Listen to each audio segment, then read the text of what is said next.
Good morning, everyone, and a good Chodesh. Rosh Chodesh continues to be a challenge for all of us. On the one hand, it's a special day, but on the other hand, it's a regular day of work. So outside of a longer shul attendance in the morning, it's basically a regular day. From this perspective, the question arises, what do we do with hallel? On the one hand, we want to feel hallel. We don't just want to go through the emotions, we want to feel it emotionally. But on the other hand, if we sing every part of hallel, we'll never get out of shul, and ramifications can come out of it as I'm about to present. I davened in a minyan in which the Chazzan decided to go one way on this. He sang almost every part of hallel.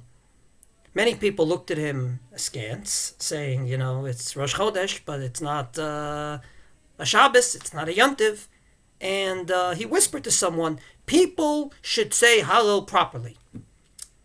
The problem with that is that many of people, as we say in Hebrew, voted with their legs. By the middle of Musaf, not the end of Musaf, most people were out of shul. There was about a minyan left, even though most of davening was much more than a minyan.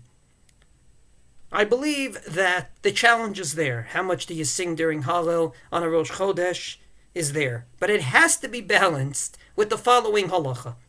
The Gemara in Megillah Daf Kaf Aleph Amud Bet says explicitly, Kaf Bet Amud Bet, that the aliyahs are governed by bitul melacha la'am. We only have 3 aliyahs on certain days because people have to get to work.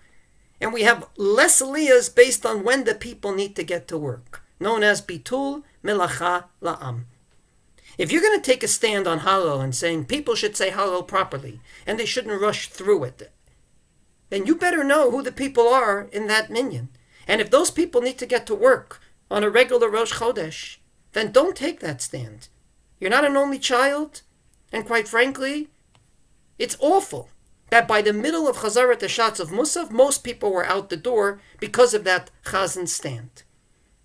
Number 2, and this is important in general, above and beyond this halacha.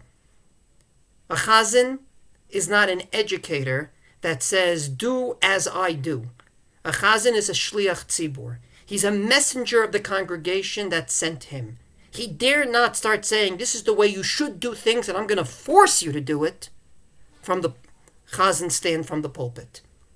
Therefore, since most of the people in that minyan needed to get out the door by a certain time, it was absolutely wrong because he didn't act like a shliach tzibur at all.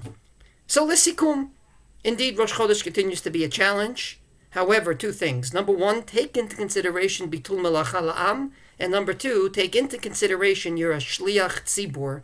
You're not someone that forces others to do as you. Have a wonderful good Chodesh.